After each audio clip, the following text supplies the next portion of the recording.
معیشت میں سود ان کی گھٹی میں پڑا ہوا تھا. آپ کسی سود خور کو بولو سود چھوڑ دے, وہ کہے گا یار اس سے زیادہ پیسہ کمانے کا آسان اور بہترین طریقہ دنیا میں نہیں ہے. سب سے آسان طریقہ پیسہ کمانے کا سود ہے.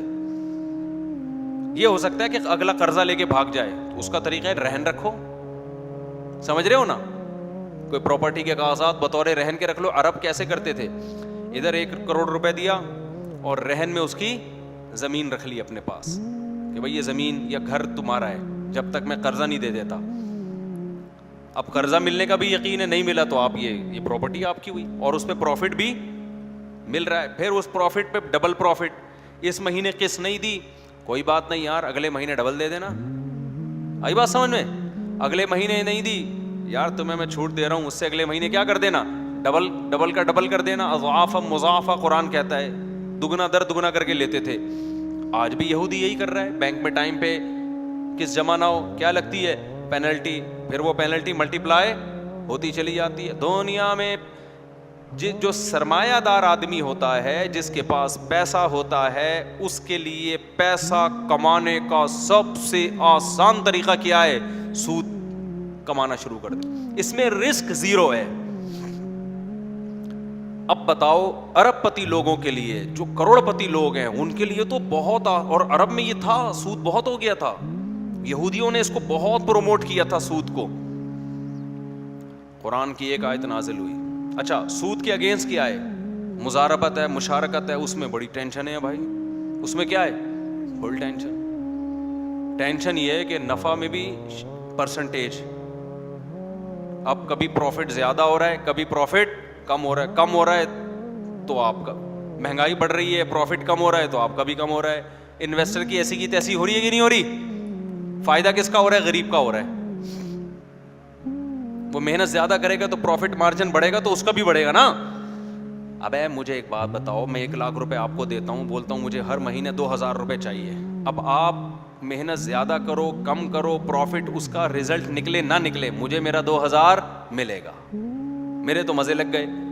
آپ کی رقم اگر ڈوب گئی قدرت کی طرف سے, کچھ بھی ہو گیا, آپ 2000 کے پابند ہو گئے, الٹا اور قرضہ چڑھے گا آپ کے اوپر. غریب آدمی کا بیڑا غرق ہوا کہ نہیں ہوا؟ پھر وہ اس قرضے کو اتارنے کے لیے غفار سے قرضہ لے گا, 2000 وہاں. تو کیا ہوتا ہے, بہت سے لوگ, سارے ضروری نہیں ہے لیکن بہت سے لوگ قرضے در قرضوں میں جکڑتے چلے جائیں گے. لیکن اسلام نے کیا کہا کہ رسک کون لے گا, انویسٹر. میں اگر پیسہ دے رہا ہوں, نقصان ہوا تو اس کا نہیں ہوگا جو آپ سے قرضہ لے کر گیا ہے.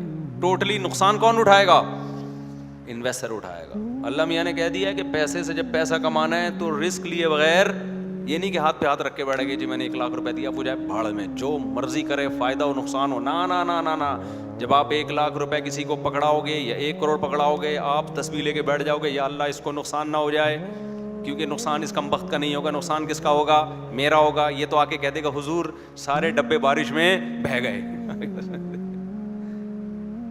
میں نے جس قیمت پہ گولڈ اٹھایا تھا بیچنے کے لیے, حضور گولڈ اتنا مہنگا ہو گیا ہے کہ اب اس قیمت پہ مجھے مل ہی نہیں رہا. اگر میں لیتا ہوں تو پروفٹ کا مارجن کم کرنا پڑے گا. تو حضور حضور کر کے بیٹھا رہے گا. بیڑا کس کا غرق ہو رہا ہے, انویسٹر کا, جو پیسے والا ہے. اور اس کا بیڑا غرق ہو, نقصان نہیں ہے کیونکہ پیسہ ہے نا اس کے پاس, یہ تو بیٹھ کے پیڑے کھا رہا ہے. اس کا بیڑا غرق اگر ہو جائے تو وہ کہاں سے بھرے گا, اس کے پاس پیسہ ہوتا تو آپ سے تھوڑی لینے کے لیے آتا. وہ تو غریب سے غریب تر ہوتا چلا جائے گا نا.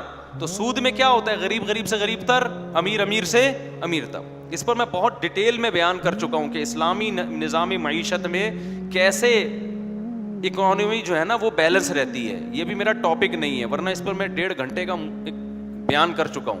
وہ غیر مسلموں نے بھی بیان سنا ہے, وہ بعض غیر مسلموں کے بڑے زبردست تبصرے آئے تھے اس کے اوپر کہ اسلام نے 1400 سال پہلے اتنا بہترین نظام معیشت کو بیلنس کرنے کے لیے دیا. یہ ایک معجزہ ہے اسلام کا, 1400 سال پہلے دیا, جو آج ماہرین کہہ رہے ہیں یار یہ اس سے بہتر کوئی نظام دنیا میں ہو نہیں سکتا.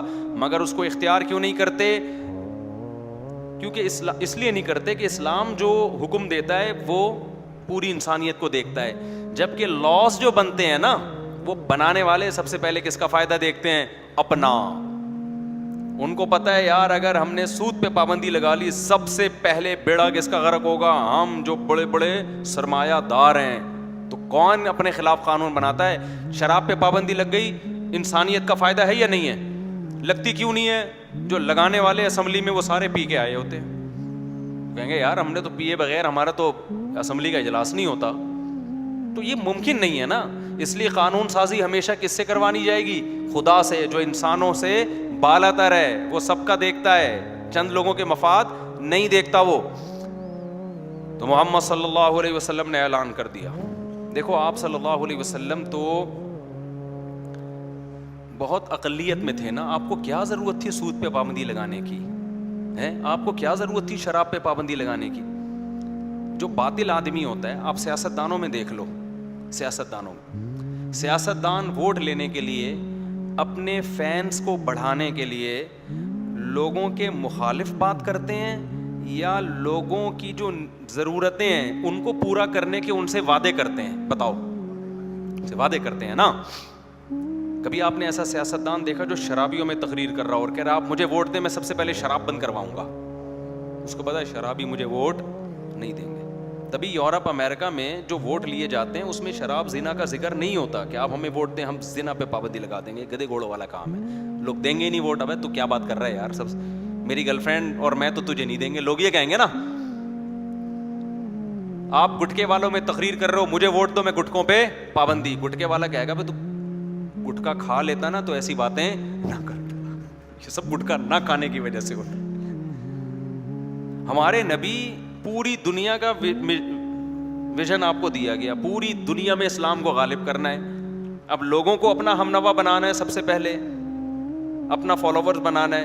تو اس کے لیے تو وہ بات کرنی چاہیے نا جس میں لوگ اس کو ایکسیپٹ کریں.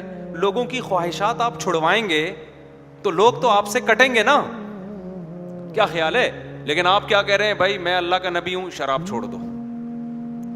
تبھی تو مشرکین آ نہیں رہے دین کی طرف. بھائی شراب چھوڑنی پڑے گی, بھائی یہ کیسا دین ہے یار. زنا چھوڑنا پڑے گا, بھائی یہ کیسا دین ہے. سود چھوڑنا پڑے گا, بھائی یہ کیسا دین ہے. بت پرستی چھوڑنی, ساری چیزیں عرب کے اگینسٹ جا رہی ہیں. یہ فرق ہوتا ہے ایک پیغمبر میں اور ایک سیاسی لیڈر میں. آج کل کے بھی موٹیویشنل اسپیکر میں دیکھتا ہوں وہ کبھی وہ بات نہیں کرتے جو ان کی عقل ٹھیک کہہ رہی ہوتی ہے. وہ ٹھیک بھی اسی کو کہتے ہیں جس کو پبلک ٹھیک سمجھتی ہے, اس پہ موٹیویٹ کر رہے ہوتے ہیں. تبھی واہ واہ واہ واہ سبحان اللہ لوگ لگا رہے ہوتے ہیں, انگلش میں سبحان اللہ کہہ رہے ہوتے ہیں. ویری گڈ, زبردست, کلیپنگ ہوتی ہے.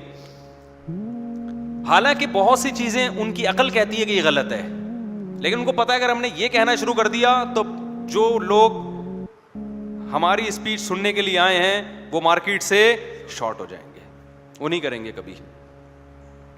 بہت سی چیزیں ہیں جو 2 اور 2 4 کی طرح غلط ہیں, مگر آج کے موٹیویشنل اسپیکر ان کو غلط نہیں کہتے. وہ کہتے ہیں اتنا اچھائی کو پروموٹ کرو, اس اچھائی کو پروموٹ کرو جس کو لوگ عملاً اچھا سمجھتے ہوں. سمجھتے ہیں بات کو, جس کو لوگ کیا سمجھتے ہوں, پریکٹیکلی سمجھتے ہوں کہ یہ اچھا ہے. لیکن پیغمبر ان تمام پابندیوں سے آزاد.